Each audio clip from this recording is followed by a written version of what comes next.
ketika menjelang gitu ya, menjelang 98 itu, setelah 98 lah, dia itu dibawa Sapik ke base camp ke 164 itu ya. Waktu itu hanya aja saya, Sapik bertiga. Jadi kita buka peta lah waktu itu, peta gerakan waktu itu, gerakan mahasiswa semua. Ya musim kan begitu ya.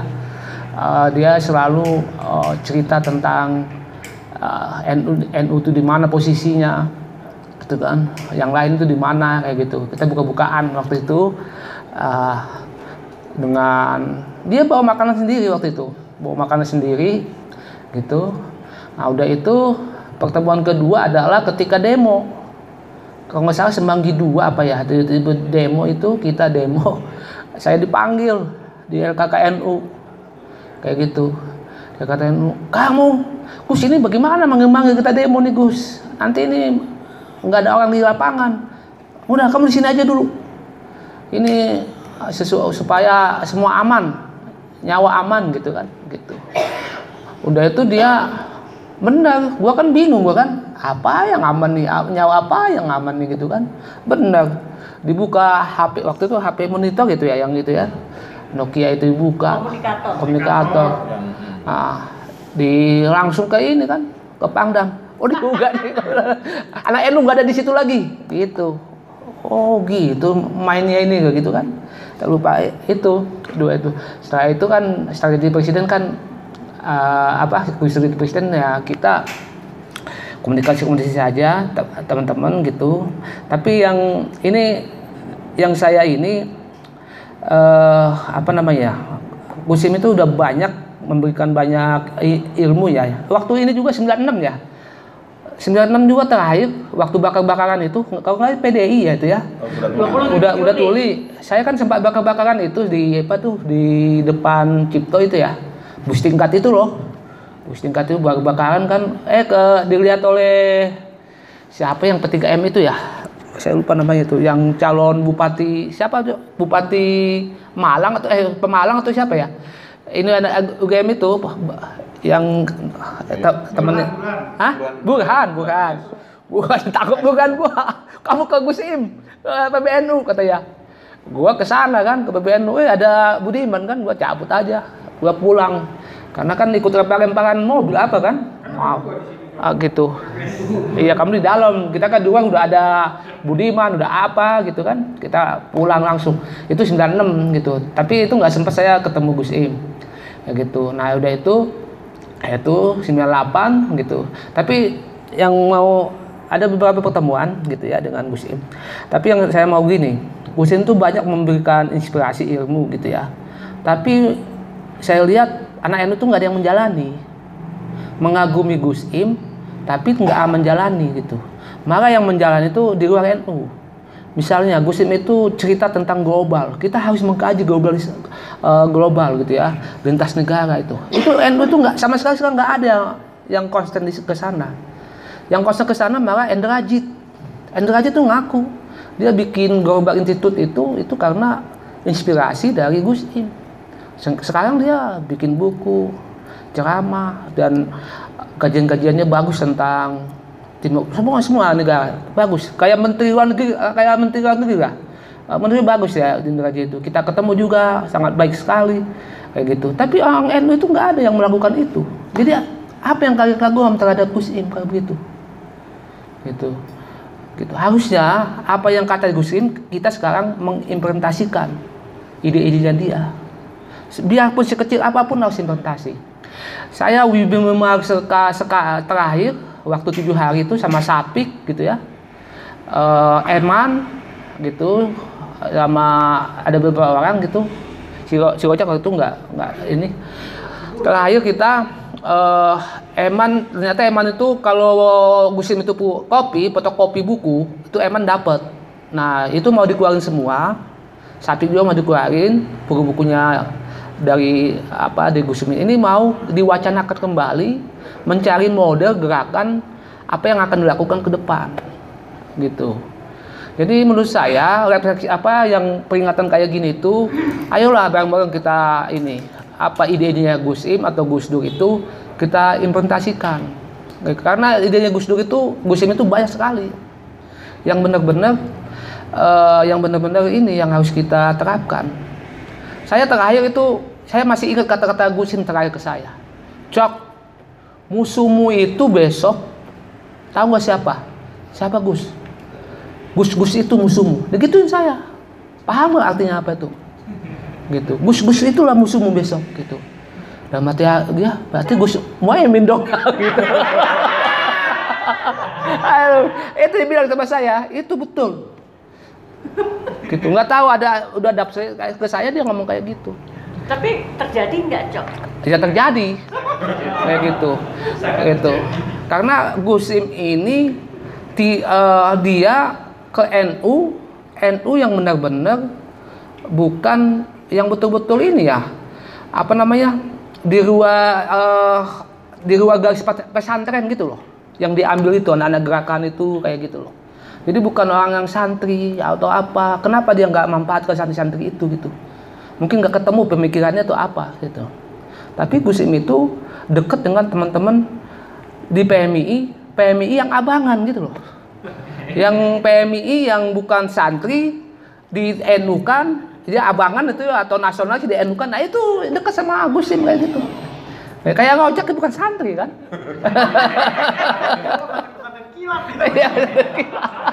Bukan santri. Nah itu teman dia gitu. Minimal pesantren Ramadan. Ya pesantren Ramadan. Kayak gitu. Atau kayak modelnya Sapik pernah nyantri gitu kan, tiba-tiba dia terlepas dari kesantriannya. Dia begitu sekuler gitu kan, deket lah kayak Burhan kayak gitu loh, gitu. Nah, itu yang dideketin sama dia untuk membangun suatu gerakan perawanan itu yang dia lakukan, itu. Dan dia tidak menggarap yang kiai-kiai, mungkin tuh kiai-kiai itu urusan Gus Dur ya, mungkin dibagi dua atau bagaimana saya nggak paham, kayak itu yang dilakukan. Tapi itu yang saya titikkan, idenya Gus Dur itu banyak, Gus Im itu banyak sekali Gus Im itu. Jadi kita jangan hanya bangga sama dia atau takjub sama dia, kagum sama dia, tapi terapkanlah idenya dia apa. Endra Ajit bisa kok menerapkan itu. Dia fokus sekarang pada globalisasi. Negara A, negara B, negara C dia kaji semua. Hebat nggak tuh? Di NU nggak ada kayak gitu. Saya pernah tukar pikiran sama teman-teman NU ya. Ini NU itu kadernya udah banyak sekarang ya. Ini bukan tahun 50-an di NU itu. Kalau tahun 50-an kan intelektual NU itu atau sarjana itu kan seperti extendol ya. Kita cari extendol tengah malam nggak ketemu kan kalau tahun 50-an. Sekarang di mana-mana NU. Tapi ngapain? Gitu kan. Tapi ternyata otak-otaknya PMI ini itu masih otaknya Panwas, Bawaslu, KPU itu doang. Lu nggak ngapain lu PMI kayak gitu? Kayak gitu. Itu doang, itu yang mau diambil. Ngapain ngambil Bawaslu? Ngapain Panwas? Ngapain dari panitia? Aduh, capek lo. Hanya dapat duit berapa? Gitu. Ini ada kesalahan dalam pengkaderan di sini. Itu nggak mengikuti Gus Dur, Gus Im itu. Gus Im bukan itu. Musuh yang nyata yang dia bangun selama ini ke kita itu bukan itu. Bukunya hanya segini, kapitalis gitu kan. Udah jelas musuhnya siapa. Gitu. Maka kita ini kayak digiring gitu loh. Buntu lembaga pemilu itu kita giring untuk masuk ke sana dan kader-kader yang bagus-bagus masuk ke situ semua. Itu kesalahan sejarah itu. Gitu. Dan masih berlaku sampai saat ini. Kayak gitu. Aduh. Nah, kalau peminat pemilu Bawaslu, nah itu ada Kopi Jadi di sana. Kopi Jadi mereka udah bikin KP-nya sendiri. Tapi mau ngapain kayak gitu? Yang harus dibangun itu adalah perlawanan saat ini. Gitu. Padahal terus terang aja geliatnya para pelajar NU ini ya, itu bikin banyak orang takut. Karena generasi NU itu sumber daya membludak. Bludak sekali. Tapi ternyata pemikiran dangkal, picik, kayak gitu. Gitu. Jadi ketakutan orang mulai berkurang saat ini. Nah inilah yang harus dibangun itu kembali dengan ide-idenya Gus Im itu yang harus kita lakukan saat ini. Nah saya nanti ini saya mau tagih si Eman sama si Sapik. Karena dia yang bikin buku itu banyak tentang pokoknya apa yang ada buku-buku itu waktu Bina Lestari apa yang terjadi saat ini itu terjadi apa yang katakan Gusim itu katanya. Kita cerita waktu itu. Nah inilah yang harus kita sebarkan, kita bangun ke bawah itu gitu. Ini kita ini udah tua-tua mau kemana nggak tahu nih. coba. Harus ditagih sama sapi bukunya itu. Iya harus ditagih itu. Kalau lu tagih gua kasih. Terus gua dikasih gua tusuk lu. Gitu. Mungkin itu aja yang mau saya lakukan. Yang penting ide apa sekecil apapun, kalau masalah dagang kayak apa kayak itu dilakukan oleh Gusim. Gusim itu orang menurut saya itu bukan masuk ke politik bukan mencari duit, gitu ya. Masuk ke politik duit memang betul, tapi duit itu ya betul kata Gus Dur itu. Duit itu hanya untuk apa namanya operasional gitu ya, bukan tujuan gitu. Sama yang dilakukan oleh praksi di luar kita, praksi-praksi di luar kita itu juga duit itu bukan tujuan mereka, permainan yang penting. Dulu punya duit kita mainkan, itu yang penting harus dilakukan oleh teman-teman kalau punya duit. Ini di NU malah yang terjadi politik itu mencari duit biar kaya. Gitu kan, banyak istri gitu, dari gitu, kayak gitu yang terjadi gitu kan, itu yang harus kita hindari yang kayak gitu itu, gitu, nggak punya istri pun nggak apa-apa, gitu kan,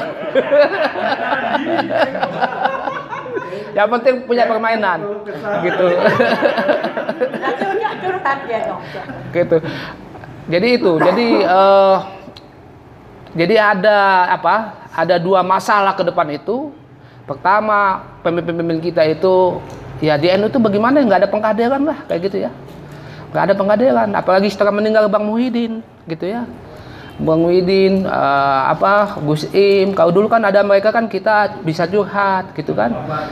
Pak Bagja bisa curhat, sekarang udah nggak ada. Sekarang kita harus bisa mandiri untuk menerima banyak keluhan kayak gitu. Saya kan banyak terima keluhan juga, tapi kan saya nggak punya kuasa apa-apa. Terpaksanya beli ide gitu kan. Beli ide ya adik-adik lah, semuanya lah kayak gitu. Semua kasus masuk. Bingung juga kan apa ini kan kayak gitu kan. Teman-teman sendiri kita ini terpecah-pecah, betul. Nggak terpecah-pecah. Itu kelemahan satu lagi itu. Gitu. Kalau Gus Im itu dia menyatukan yang berserak. Gitu ya, ada di sana, ada sini, dia rajin ke bawah, ke praksi lain rajin. Nah itu yang dia satukan dengan ide-ide dia, dengan isu-isu dia, dengan ilmu dia. Itulah kita bisa menyatu, bisa merapat gitu. Nah inilah yang kayak gini lah yang harus kita jewantakan ke bawah kayak gitu. Itu siapa orangnya? Ya kita harus bisa sendiri. Jangan menunggu Erianto, nunggu Rojak, udah pada tua ini, apalagi gue udah tua. Udah tua ini, aduh, udah tua. Kita harus mengakui, teman-teman muda ini harus bisa dari ini. Kita harus belajar lah tentang NU bagaimana. Pokoknya jangan masuk Panwas lah, jangan masuk Bawaslu, malu-maluin. Aduh, lu baik mati aja kalau masuk Bawaslu gitu. Mungkin itu aja. Terima kasih. Assalamualaikum warahmatullahi wabarakatuh.